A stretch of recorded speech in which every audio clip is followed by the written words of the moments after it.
Hey, everybody, welcome back to Gardens, the Untold Story. I'm your host, Ken Somerville, my co host, the Invisible Gardener, Andy Lopez.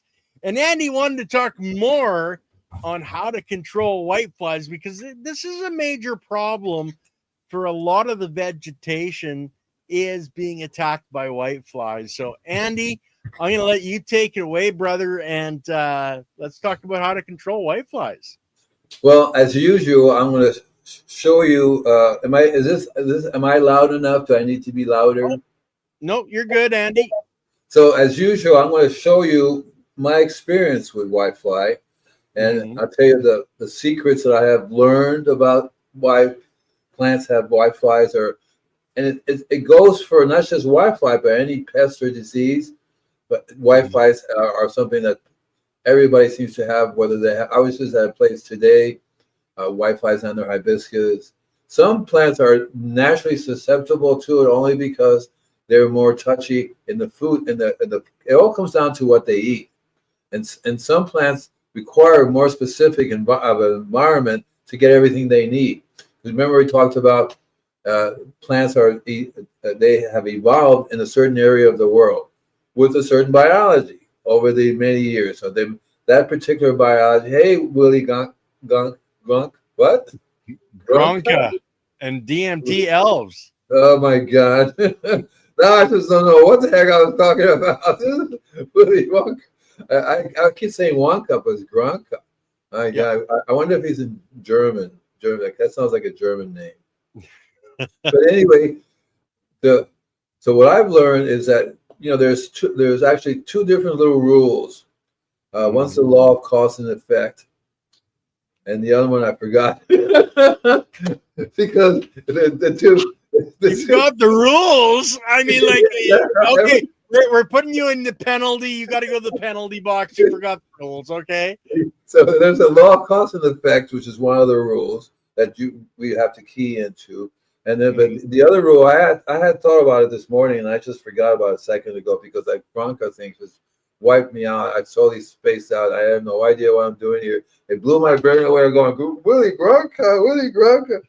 And he says that Gronka is Australian street slag. Oh, there you go. See, that's even worse, man. That's like, what? Hey, man, that's so cool. I don't know what's going on. Okay, so. But whiteflies. Get back to the whiteflies. The whiteflies, it goes back down to a nutritional deficiency, right? It's actually a trace mineral deficiency. In my book, which everybody should be able to have an copy of it by now. If you don't, just send me an email. I'll email you right back. I got 4 different ebooks to give out. I'll talk about it later on at the end. They're all in ebook version, okay? But so the law of cause and effect is one of the way that I learned why plants, like for example, why plants get whiteflies. Right. And there are certain things, like I said, they're a genetic problem because, for example, hibiscus are a tropical plant. They're used to being in a tropical environment, and so that here in Southern California, it's not exactly a tropical environment. So when you have whiteflies, and you're giving it the city water with chemicals in it, and you got other junk that you're putting in fertilizers, all kinds of stuff, you're going to find that your plant is going to be very stressed out. Oh yeah, the other law is higher, the greater stress, the greater the pest. But you're going to be finding that they're stressed out, and when they're stressed out, the reason why they're stressed out is nutritional deficiency. And it's interesting about the law of cause and effect because as soon as you think you have caught this must be the cause of this effect, and you look at that, you go, gee, that's really an effect in itself. Because there's another cause that causes that, and another cause that causes that. So you have to go back to the very beginning of the real reason why you have these. Because all these things cause chain reactions to happen. Whiteflies, it's just one part of the chain reaction. You end up having, for example, over here in California, we have ficus hedges. They get massive amounts of whiteflies. But also what they end up with sooty mold is that black mold on the leaves. And so that's another effect. And they both have the same cause, which is a trace mineral deficiency. One of the things I've learned, and I mentioned in my book, because I wrote down in a secret that I discovered in my playing with the the refractometer. This is my little refractometer.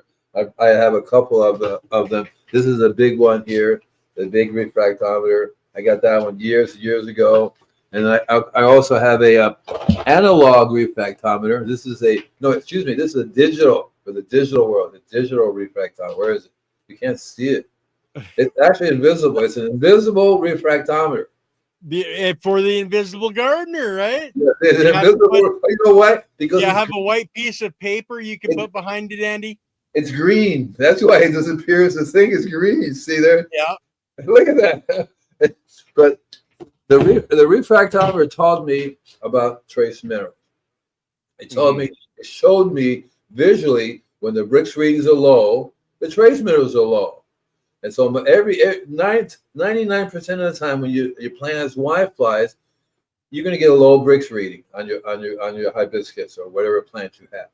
So this is one way for you to learn why you have, because I can say spray this and spray that. Yeah, it works. There are lots of different cool things, and I'll tell you some of these things you could do, but that's not the cause. And the cause, you got to find the root cause. Right. The root cause is the trace mineral deficiency, but the real root cause is the biology. The biology, the soil biology is not there. The proper functioning of soil biology for that particular plant. Because remember, your property doesn't have the same kind of soil biology as wherever the hibiscus are grew at, right? They don't have nowhere near it. So they're going to be deficient already in that aspect of it. And in terms of they're not going to get, the only way they're going to get, there's 96 different trace minerals needed by all of us. And what's interesting is that you're not going to get, there's a whole bunch of exotic ones. You're not going to get it. The only one place on the planet you can get it from is from the soil biology. They're the only guys that can make this stuff that we can use. We can be chemists. We can create stuff. We have magnesium and all these different things. We can mix them together. You're still going to miss a few of those trace minerals because no way you can make them. But the biology does. They will. Biology can mine them out of the substrate if the substrate, and that's where you said it's a trace mineral deficiency. So by adding those trace minerals into the soil, then your biology can use that instead of having to mine it out of, say, sand, silt, and clay. You're putting it in so it's easier for the biology to grab and use. And without the biology, it doesn't get used. And that is part of the secret. When I do my spraying gig, my whole spraying gig is to get trace minerals in an available form to the plants through foliar feeding, because they will get the minerals in. It's not a long-term solution, because if you just do the intravenous feeding in your hand and don't eat and you don't use your stomach, you're going to die. So maybe it's slow. You may die a slow death, but you have to eat. You have to eat through your stomach. The stomach has to digest and convert it into nutrients that you can use. You can take all the minerals and all those trace minerals off. It's going to go straight through your body and out the other end. The plants will get it. Right. And so the process. So what I have learned is that there are certain things that you can use, like a refractometer is a great tool for you visually to see. Gee, why is that Brix level like a 10? So when you look at, you say, okay, because people contact me, what can I spray for whitefly? Right? What can I spray for whitefly? And there are lots of really cool things you can do, maybe long-term and short-term solution. The long-term is healing the soil biology. That's going to take more than a day, right? It's going to take more than a day to heal your soil biology. It could take years. It could take decades. It could take your whole lifetime. You still may not be able to get it right. You know what I mean? So there are short-term solutions, which what can I do to help this poor little creature who's being attacked by whiteflies? And there are lots of homemade remedies that you can make. I've learned from experience lots of really cool things you can use. And if you all want to know what they are, I'm happy to spit some of them out for you. I'm just not going to spit them out as we go, but I'm just saying there's lots of different things you can use for short-term solutions. Okay, one of the short-term solutions is to do a foliar feed spraying with the minerals in it, and you don't want to get chemicals. You don't want to. That's why biodynamic and other systems basically take plants Well, that plant is rich in this. This plant is rich in that.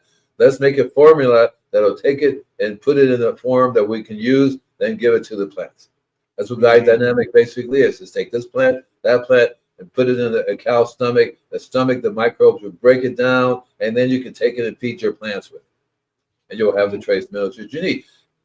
He knew that the weeds are bringing the minerals that are needed. So you just get this, let's get that, put it together, make a tea out of it, and spray it back out onto the plant.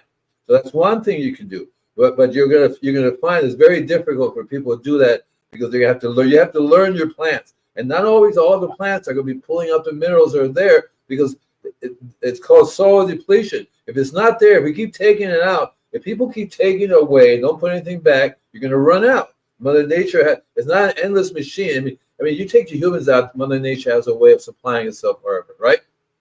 Mm-hmm. They're constantly rebuilding, but we have pretty much made we whacked it out of order. It's not really functioning the way it should be anymore.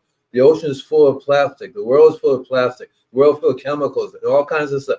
The whole recycling thing is not coming to a halt, but it's not exactly working right. So humans are, because we're on the top of the chain. Normally, we'll be getting, when we eat stuff, we get all these different trace minerals from everything we eat, right? But right, if those things are not getting the trace mineral, we're not going to get the trace mineral. So it's a law of cause and effect. It's a chain reaction that happens. We're going to say we're not getting the minerals because those plants are not getting the minerals, but those plants are not getting the minerals because the soil is not getting the minerals. We're not putting things back into the soil that normally would convert it into the minerals. So you're going to get deficient. Andy, you talk about that all the time. It's like you go to the property and the gardener is taking everything away, the grass clippings, the leaves, everything's removed. There's nothing there to reinvigorate the soil, to feed the biology. They're taking it all away. And then what they do bring back for the soil is mostly chemicals, mostly toxins. The water they used to spray with is toxin. So the good stuff is going out, and very little of the good stuff is coming back in. And that's another cause and effect. By humans are causing this to happen, and that's the effect. You can see cause and effect everywhere in everything you do. That's why it's so confusing, because you say, well, this has to be the reason why that happened. When in reality, there's always a deeper. When I do a tarot reading, I tell people the surface of the river is going that way, but underneath is the current going that way. So and you're fighting the current because you want to go that way, but the real way to go is that way. And so there are so many different causes and effect intertwined, because the way Mother Nature made it, everything is intertwined together. Twang over here, everybody goes twang over there. So they all react to each other. They all are cause and they all effect. They cause things to happen, and that effect causes things to happen, which causes things to happen. So the way I deal with whiteflies, which just happens to be, there are a whole bunch of like ants, and there's a whole bunch of other creatures that are right on the top there with the whiteflies. I just chose that one because over here in Southern California, I don't know if you probably don't have much of a whitefly problem over there because it's like super cold. The wintertime kills them anyway, and then they have to start over again. Whereas over here, it doesn't kill them at all. They're having little shorts and sunglasses, waiting out the wintertime, and then they're ready to go, right? Beach, under the sunbrellas. And then they're ready to go, right? They're all sunburned. They go, wow, that was a crazy winter. Well, let's get to work, right? You can have a billion whiteflies all of a sudden.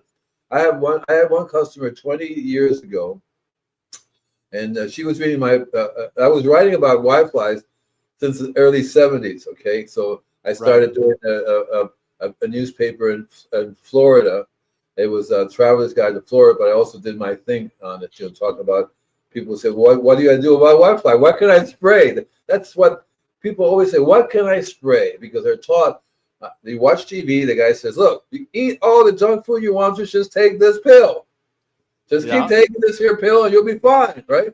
And so they're taught, and I was at the store the other day, and the lady said, I have whitefly, what do I spray? Why do I have a whitefly? She said, oh, that's normal. It happens all the time. Take this stuff and take that, and you spray it, You're gonna have to spray it for the rest of your life. But hey, that's normal. That's the way it works.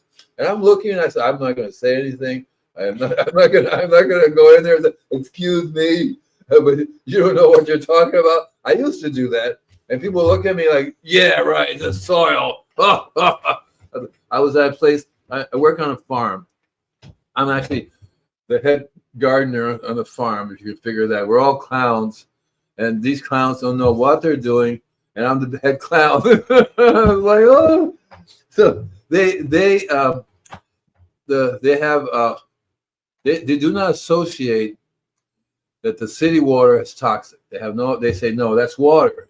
So they have, for example, roses where it's constantly being sprinkled overhead, and then roses are almost impossible to get whiteflies unless the conditions are so bad, because the whiteflies need water.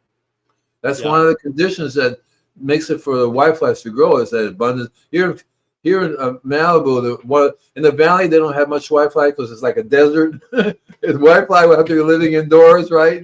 You know, right. I got whiteflies on my kitchen. I got to do it, but none outside. Well, over here, we have this fog. So the fog is like moisture all the time. It gets in moisture. And then and then there's certain areas in their yards when they're overwatering because the water evaporates because it gets so hot. You get the whiteflies. They're there to enjoy the water evaporation. So they need that. So what happens is that people start to water more because it gets hotter. Oh, right. Like the gardener said, it's going to dry. We need to water more. That's what the struggle is going on now at the place where I'm at. How to reduce water without killing everything.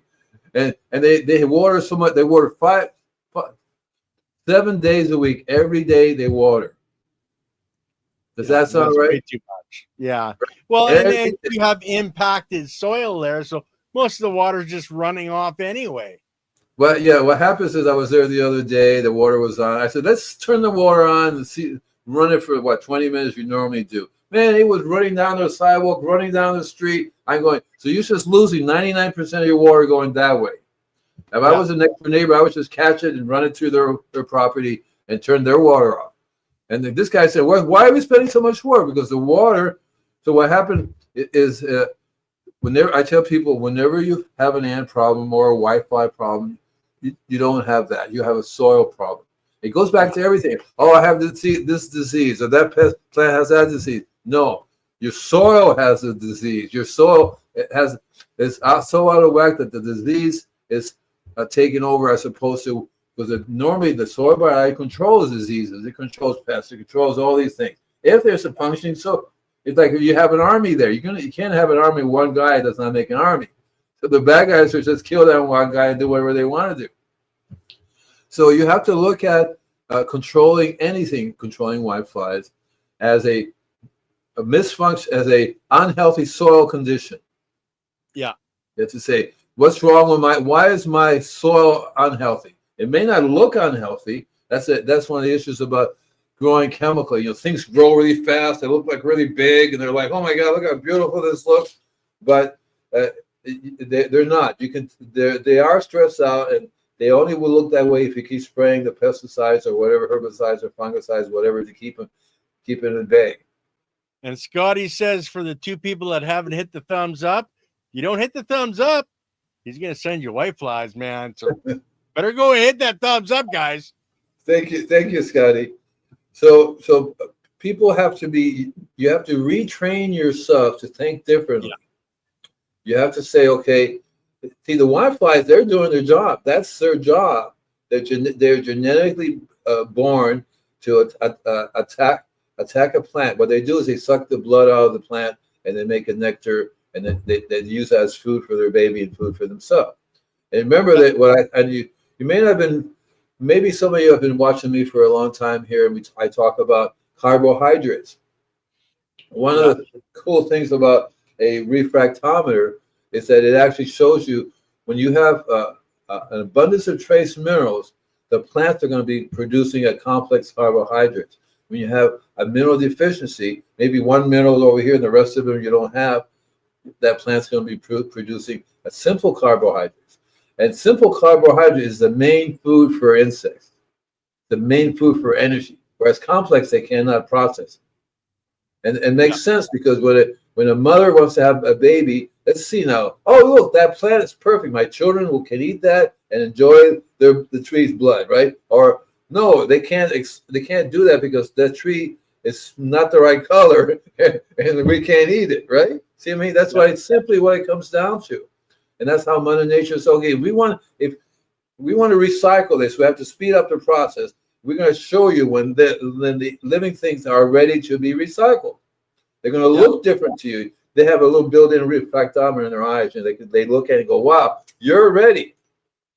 Mm-hmm. So whenever you see designed to break things down, exactly right. Yeah, if it's not healthy, let's eat it, and so that the next generation can be healthy. Because the leaf falls in the forest, it gets broken down, and all the nutrients that tree is brought up to make that leaf goes back to the next year for the next generation. That's why it's so hard for you, Andy, especially, or for the city people that are removing all that material, that it's necessary if you want healthy grass. Get a mulching mower, keep the grass there, just keep adding biology to break the grass down, and all of a sudden you're going to have some really amazing grass. I think that it's really sad when you think about this is not just a local issue, it's like a worldwide issue. Go any country, you can find people raking up their leaves, keeping it. The gardeners are being taught to mow and blow, right? Mow and to blow everything away and throw everything away. Like where I'm at now, I said, okay, we have to buy a shredder. I'm going to hold my breath until you buy this shredder. So what is it? $3,000. You know that you're throwing every day, every week. They cut the grass, they rake the leaves, and they haul it away in the big giant dumpster. Big giant dumpster. It's a big, massive thing. Yeah. And I said, well, you know that if you can convert this into soil, you wouldn't be having this problem in the first place. Because there's no structure in their soil. It's just I keep telling you, if you've been adding water to clay, now you have heat. Well, you have hard porcelain soil. Well, they don't have soil, Andy. They have dirt. Right, and it's like concrete. It's super hard to even get at it, and the roots are in there suffocating. And a lot of times you see ants with little hard hats and they're drilling little holes to get around because they love that situation because the natural bacteria is not there to control them. Yeah. And then the plants are okay, I'll come back in after fire. No, man. Oh yeah, the plants of course are coming back. It depends on because some places are so toxic now. Animals in the ocean are dying left and right, and there are plants who will grow really well and then they'll die too because too much of the cadmium and the mercury and the lead and stuff like that. But in nature, in the countryside, what happens is the rain washes all the toxins into the ocean. That's what happens when it rains. It's just all the toxins go in the ocean. Things are dying left and right. So that's an issue because when we have gotten so far away from living a natural style, our homes are basically toxic. There's more toxins everything in our homes is toxic. Yeah, there are more toxins in the garage than ever before in humankind. Human race have stuff like Mother Nature goes, what the heck do you have in your garage there? You know what I mean? It's like under your sink, Andy. Under your sink, even right? Yeah. And so it's gotten, and so it's no wonder that Mother Nature is going through this. I'm going to kick you guys out thing because it's getting worse and worse. And whiteflies are just the tip of the iceberg. There's just so many different diseases and pests that are attacking plants and humans too. You know, I mean, humans are lining up to get one disease or another disease or another disease. What about immune system? They don't have any immune system. Same thing with plants. Plants are no longer have an immune system that makes them stronger because they're all so weak. The pest when you start spraying pesticides on the plant, that's what happens in the nursery. I got one lady buys plants every year. She says, I have to replace the plants because they don't do very well in this ground. They die. And I says, yeah, because you haven't. And so she said, I'm organic, but I buy these chemically grown plants, and in the plants are all these chemicals, right? Yeah. Puts it in the ground. After a while, she takes the plants away, but the chemicals are still in the ground. Yeah. And they're just full of it year after year after year. And the only thing to do is to take the soil away and bring some living organisms back in. You can't just compost on top of this toxic stuff because it's not going to work. You have to take as much of that hard rock, take it out, and bring in yard loads of biologically alive compost. And even then, you have to know how to feed the plants, because during this transition, the plants will be growing in this stuff, and their root systems are not working. So if you make a rich environment down there, the roots are going to go, what do I do with this? Yeah. You see what I mean? So you have to help the plant to build the root systems up, build back the system that it has to transfer nutrients throughout the body. That's why it's so important to do foliar application, because it bypasses the problem it's having with the roots. But sooner or later, it gives it more time for the root systems, hairs to grow, because you have to have the hair on the roots to absorb. The little microbes live in the hair, and then they transfer the nutrients from the soil into the plant. Yeah. So all that takes time. That's why there's a long-term solution. The short-term solution is a really simple one, is to learn to make a really cool natural foliar spray that has trace minerals in it, and then you can modify that according to what plant or pest or disease you have to pay attention to. So I've learned that there are a couple of things that are really, really easy to spray that does not hurt the environment or animals or other creatures, but it doesn't. For example, it'll kill the whiteflies. There are several things that I like to use that are really safe to do, and I normally do it anyway, whether they have whiteflies or not. And one of them is cold brew coffee, or coffee. You can make a cold. I got organic cold brew coffee, of course, because if you get chemically grown cold brew coffee, it's just concentrated the chemicals in there that you have. It's a concentration of chemicals. And whereas the organically cold brew coffee, it's a concentration of trace minerals. So a lot of coffee has iron, has magnesium in it. A lot, not all 96, but it has enough. It has calcium in it as well. That's why I like coffee, cream, and sugar. As we talked about before, that's a really good combination. The coffee being acidic, having trace minerals. The cream is basically calcium, because there's almost always a calcium deficiency that plants have. So if you look at the calcium deficiency, you're going to see that normally, like hibiscus, in their environment, they always have animals that are pooping and dying and doing all kinds of stuff. Calcium comes from bones and all kinds of structures like that. So normally, if you don't get that, you don't have an animal die around your tree in a long time, you're not going to get the calcium in a normal way, because the biology takes that calcium and converts it to a form of calcium that the plants can then absorb. Calcium by itself is no good, just like nitrogen by itself is no good. So the nitrogen is another thing that's a problem, because the high nitrogen, like urea, is 6400. 6400. That's nitrogen. Doesn't have anything else but just nitrogen. Yeah. And lots of chemical fertilizers like 20 are basically 20% urea, nitrogen, phosphorus, and potassium. That's it. So you need 96. You're still missing 93 more of them to go. And trace mineral, high nitrogen inhibits the absorption of trace minerals. And the reason why, the way it does that is because it kills the soil biology that normally gives you the trace minerals.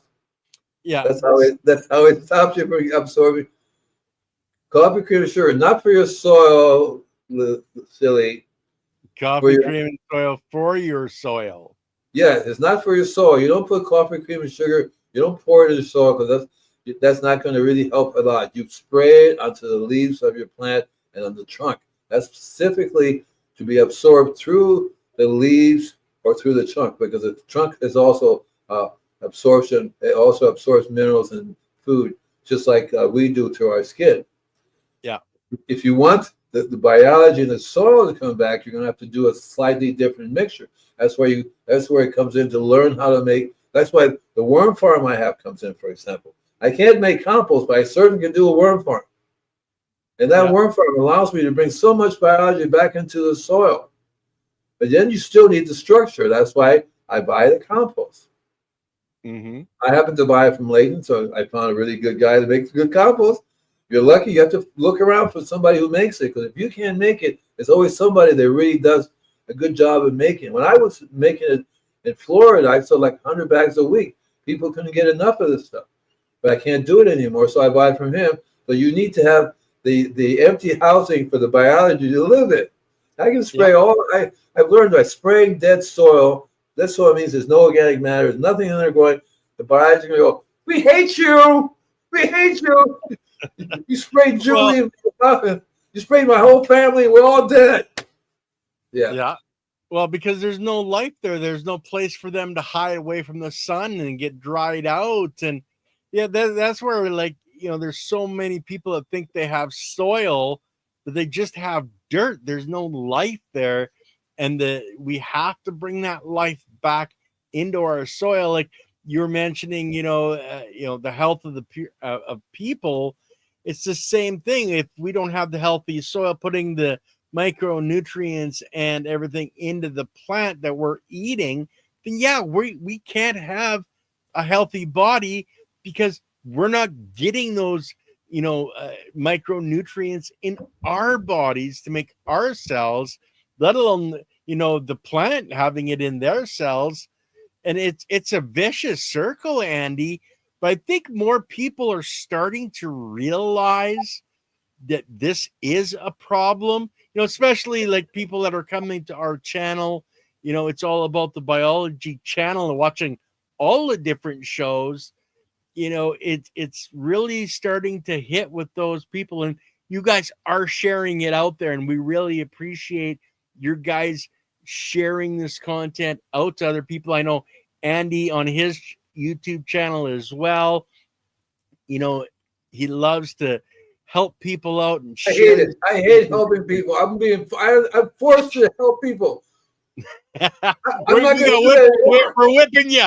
We're whipping you. I'm not going to do that anymore. So it's kind of it's really interesting because see, mankind has been running around the world for a long time, right? But what they did was local. Everything they did, what they ate, whatever farming things, they all basically did it. They wasn't buying something from China or other countries. So we've gotten to a point where we don't really do anything anymore. We buy stuff from everybody that makes things for us. And unfortunately, that's a very bad setup because the food we eat is not food anymore. And therefore, we have all kinds of problems. Law of cause and effect happens to us, junk in, junk out. And so it has to do with people getting back to a place where they can actually grow their own food, because that's a very important thing, to grow your own food. You know what's in it, and learn to work with other people, because you can't grow everything. But if somebody's growing something and you can trade for food, and it's very local. It's not like you're going to be able to go to buy from some other country. You have to learn how to deal with it. That's a slightly different setup than we have now. But in terms of the dealing with pests and diseases, the very same thing is that we do not understand how that we have a living organism on our property. That property is not even ours. We're like a caretaker of it, and we really need to understand that it's really a living thing. I don't think why people have such a hard time understanding that. Okay, a tree is alive. They get that, right? Right? People get that the tree is alive, right? But they don't get that the soil that the tree is growing in is alive. Yeah, I think we were so used to just walking on it, we never even consider that there's life in that soil, and that's one of the things, like Lily says, we're stewards of this land that we live on. And if you're just walking on the dirt because that's all you have, and you need to convert that to living soil to grow plants and to feed yourself, then you need to follow these principles. But Andy, isn't it in California that there's areas where you're not even allowed to have your own household garden? Well, I've heard about that, and that's kind of interesting too. So it's getting worse and worse, and then so I can't imagine not being able to grow, because I know when I was in New York, I had a hard time. They didn't really want me to grow it on the porch or on the top of the roof. And there are some cities that are doing that kind of thing. That shows you how far off they're getting, because I really should encourage everybody. A restaurant should have their garden right out back. Just go out there and pick what you grow. And if you need some stuff, you have another guy that's growing something, you trade with them. But so it's a conscious thing that people have to really work. It's easy to produce chaos. It's a lot of work. It takes effort to produce peace. So you have to work at it. Yeah. We really have to work at it. Here's something really, really interesting too that you can use for. You don't have to be super creative in what you can spray on whitefly. That you can boil some water, right? Put it in a little sprayer and spray your plants with it. It won't hurt them at all. With boiling water, like Yeah, you hot take boiling water, put hot it in a water. sprayer. No, boiling water. And try an experiment. So you take boiling water, put a little sprayer, spray your hand. You'll see it will be warm, but it will not be hot. It won't burn you. Try that. Okay. You take boiling water, put it in the sprayer, spray your hand. Spray the back of your hand. You're gonna go, well, that's warm, but not like I thought it would be boiling. So what happens is that the water is hot enough to raise the temperature of the whitefly. It dies without hurting the plant. Okay, cool. You don't have to add soap or anything like that. Boiling water by itself. The watering boiler works great for ants. So you have ants running around the house, spray it with super hot water. It kills them dead. And you can try it. Even the little kids spray their hand and go, that is not even hot, because it cools off immediately before you even get it. But it's still hot enough. You feel the warmth. It's a little warm enough to raise the temperature of the plant. Okay. So I've learned to spray a variety of different things that are actually beneficial to plants. For example, garlic is very good because garlic is rich in a variety of different. Garlic is rich in sulfur. Okay. So when you spray a plant with a garlic mixture or even just crushed garlic, it's the sulfur that's killing the bug. Okay. The sulfur in the garlic.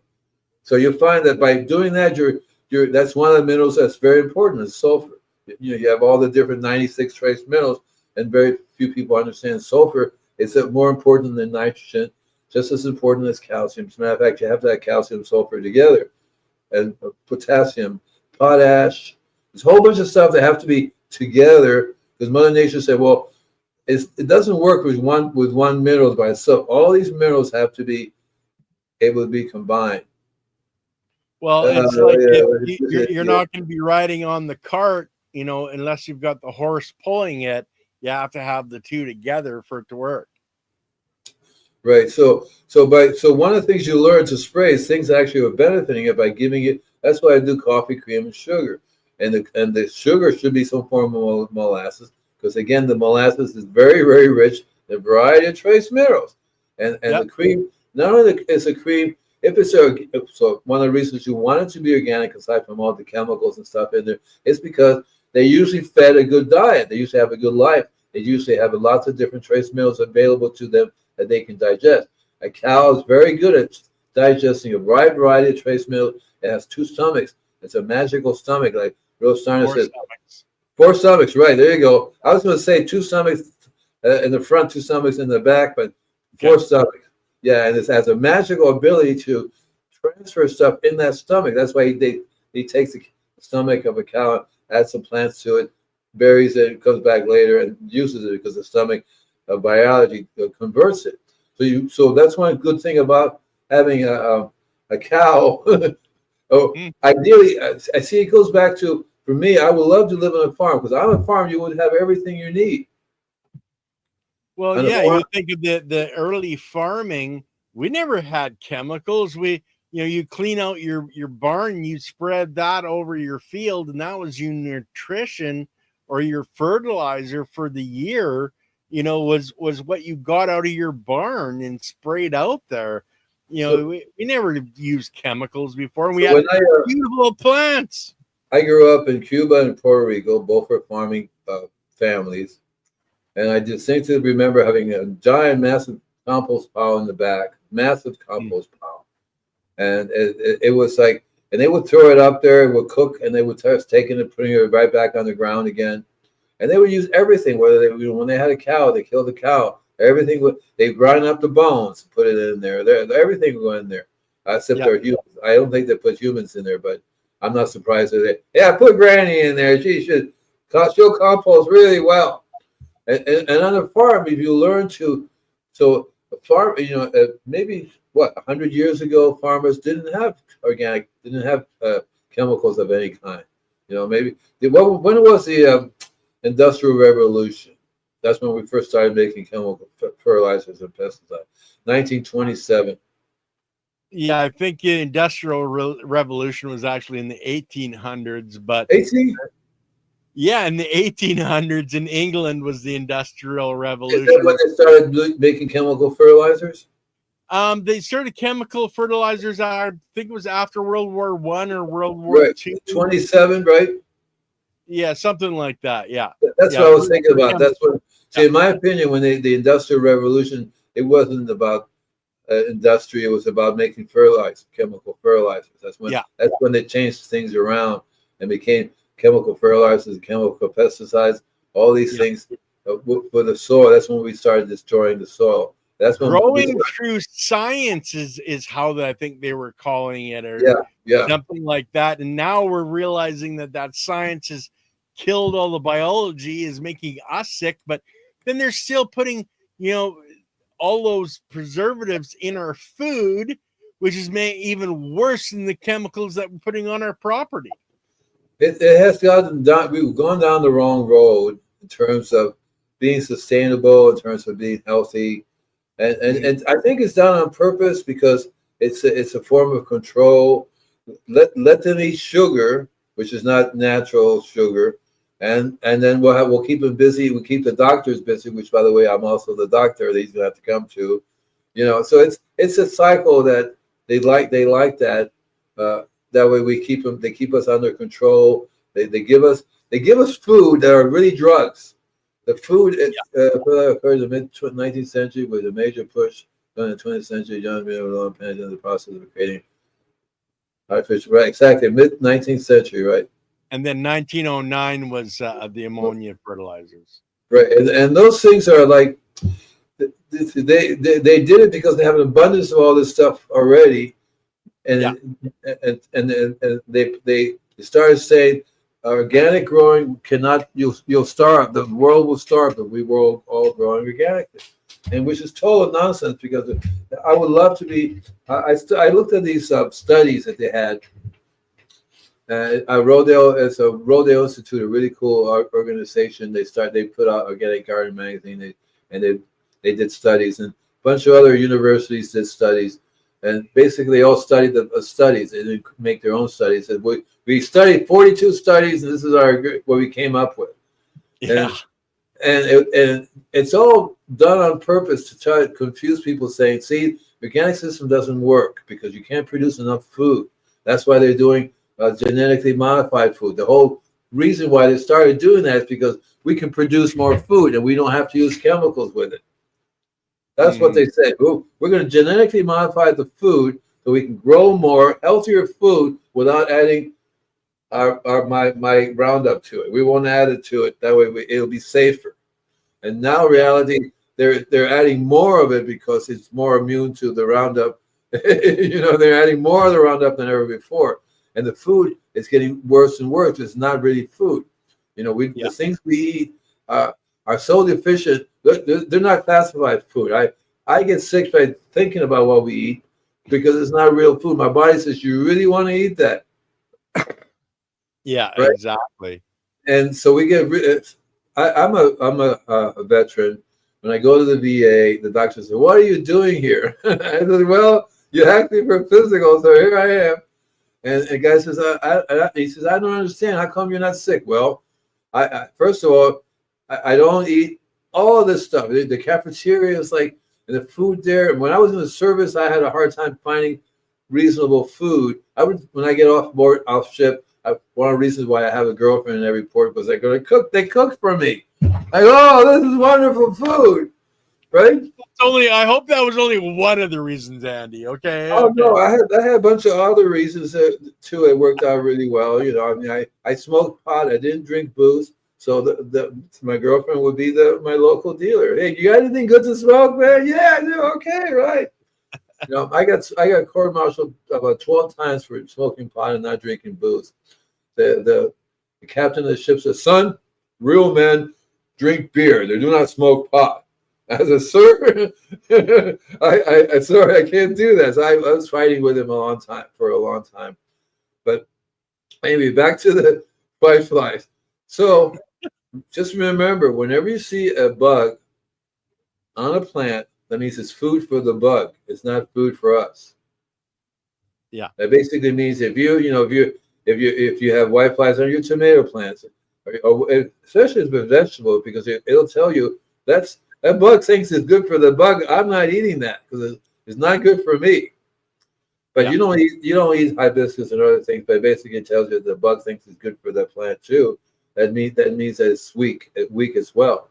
That's Yeah. why if you haven't gotten a refractometer, I would get one. For example, this one here is oh look, it's blue. So this is a Michael's little refractometer kit, very easy to get. I paid $35 for this little baby right here at Amazon. Yeah. And that's And it's a very Michael is, guys, for when he says Michael, that's the gentleman that owns Blue Sky Biochar, and he has that refractometer kit on his website.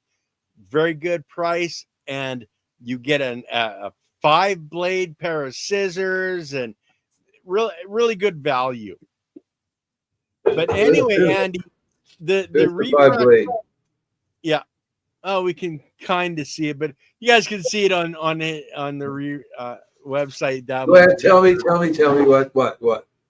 I was gonna mention that some people want to have, say, like the hibiscus, because it is what we call a trap plant.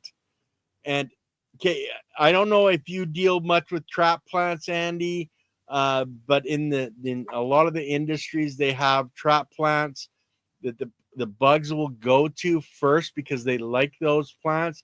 They'll make sure they're not healthy, so the bugs are going there, so they're not going into their gardens to cause havoc in their garden. But that's one of the things that people can do if they want to protect, say their lettuce and they have a problem with a particular bug. They can look at a trap plant that attracts either that bug or the predator of that bug that's giving you a problem. Look, And I would suggest look for the ones that are the predators of the bugs you're having problems with. Here's the way I look at it. Okay, so it's really it's not right. It's not the right way to look at it. Yeah. Because they basically will say we're going to have these trap plants over here that is going to divert the traffic of this pest over to there. It's And not these the trap best. plants, No, what?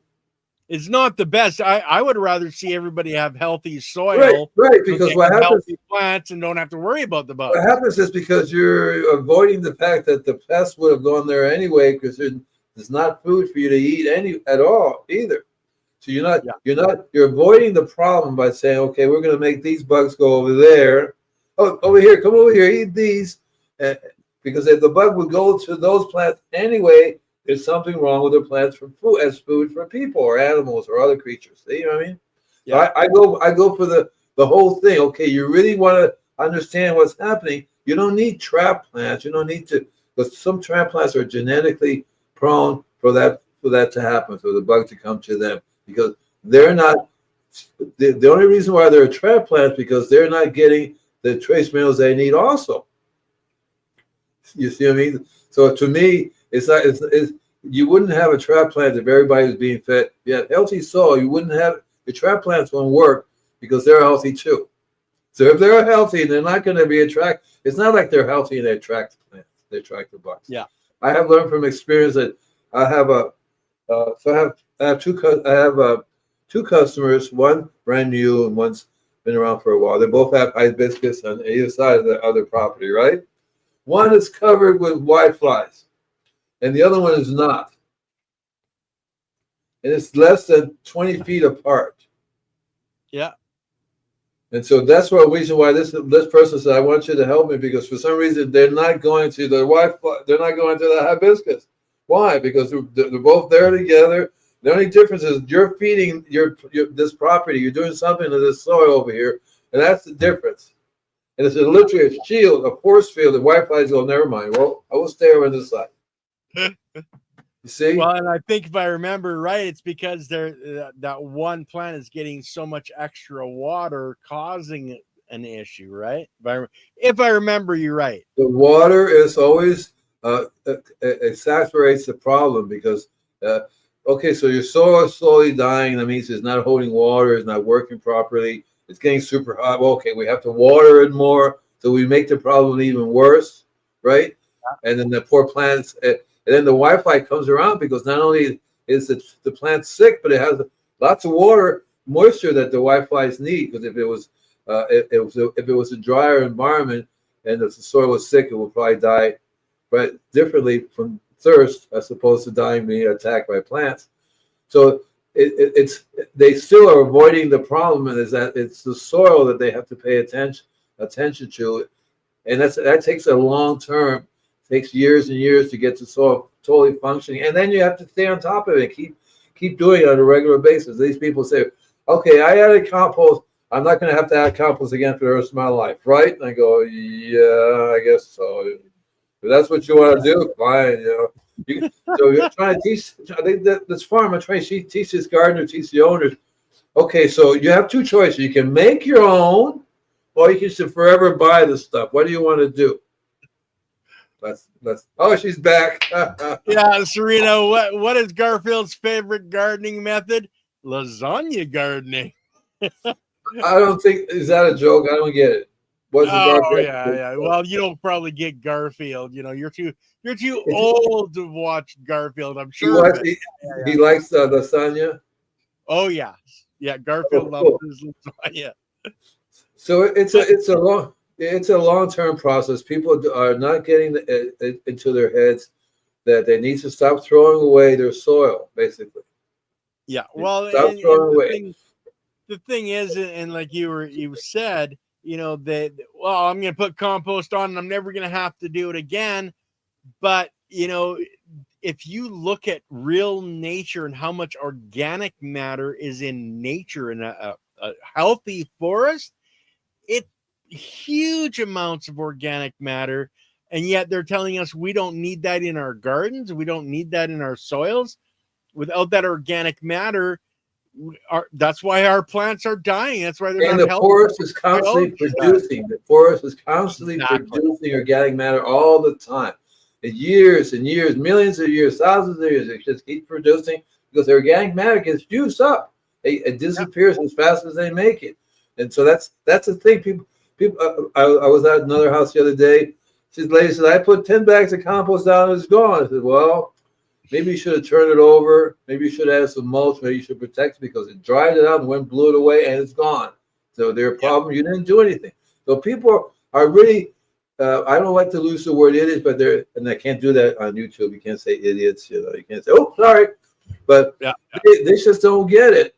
And I don't know if they're ever going to. I think there's always going to be just a few people that like to grow and grow and grow. The rest of the people are like, we want to put up a parking lot. Well, yeah, and they're the ones that want well, what do I have to spray? I want a one quick fix. They go to the doctor, doc, just give me a pill, it'll fix it. And it's just their mentality of not really giving So it's what do they call those creatures that everybody gets together and run off the cliff? a buffalo? No. There's another group of people, animals that run off a limix. Silly, what's it called? You know what they are. They're a group of animals that all run off the cliff. Don't know. I know they are lemmings.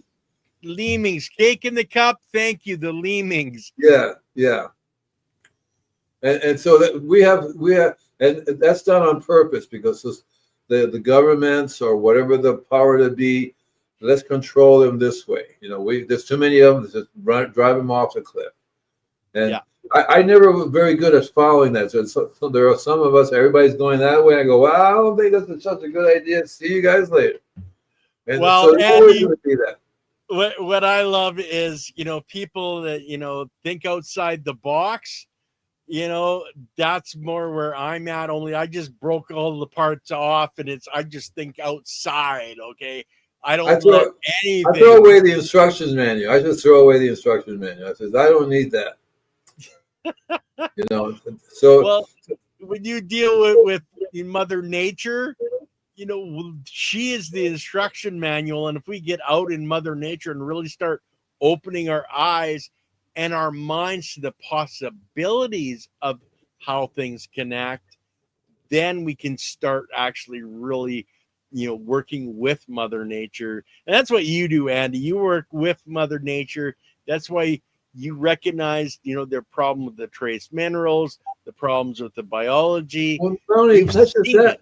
not just that, but see, when you're working with nature, you're actually working well. All the energies, all the different kinds of energy that we're exposed to, whether it be one frequency, whether it be solar rays, it's all kinds of energy. We're surrounded with it, and that's a big part of Mother Nature. That's a big part that we have to learn how to deal with. So when you have an environment void of life, you're also void of the energy that it brings, that it harvests.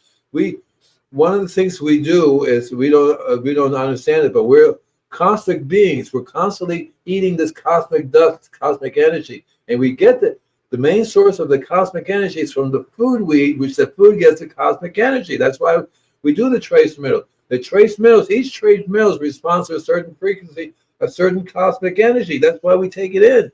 We think we take in food because we want to eat to grow our bodies. We take in food to be able to be eating the cosmic energy that's coming through us. See? Well, and it's going into the animals and the plants, but Claude, and thanks, Claude. Guys, if you don't know who Claude Roberts is, he's an integrated pest management specialist. You can check out some of the videos that he's been on our channel before. But the idea that lemmings commit mass suicide by jumping off cliffs is a myth widely perpetrated by the 1958 Disney Yeah, I documentary saw that. White Wilderness. So, yeah, and the buffalo, they That would has to get be better. scared off by a Yeah. thunderstorm and run off and go off a cliff. And in southern Alberta, you can head smash buffalo jump. That's where the natives used to round up a herd, run them off the cliff so that they could get the pelts and the meat for winter, but they literally used to run them off a cliff. I saw this movie where the caveman ran off the dinosaurs off a cliff. I think that only works if there's a T-Rex chasing them, Andy. Oh yeah, you think so? And Well, guys, hey, brother, if there was a T-Rex chasing you and you come up to a cliff when you were running, are you going to stop, man? Or are you just going to keep no. on going? So listen, guys. All you have to do is go to my website.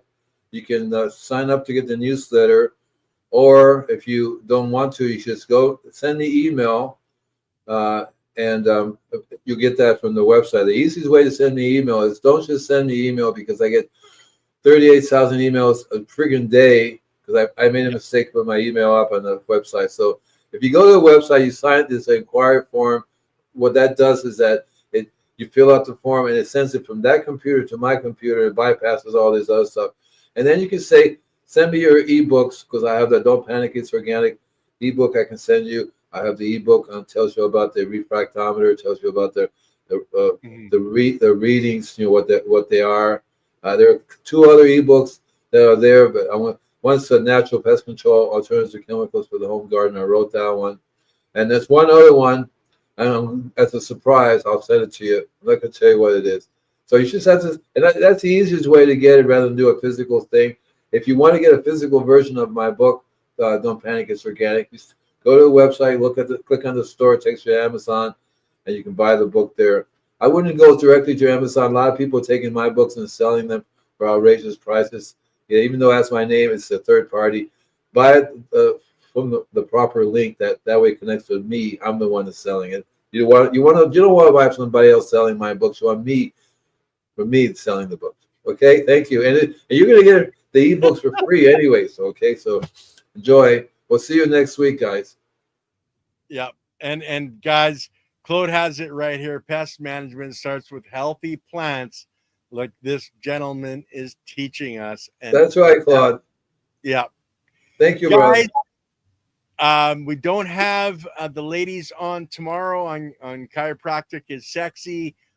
They've got meetings that they have to attend. So the next scheduled show is Monday, Leighton was sick this last Monday, and Dirt Right wasn't able to do his show. He's coming on Monday. He's rescheduled. So you guys are going to want to check that out. And if you guys want me to do a show, give me a topic, guys. Like my brain is melting because I have no topics. Help me out here. Leave comments, like, subscribe, and share. Guys, we'll see you in a few days.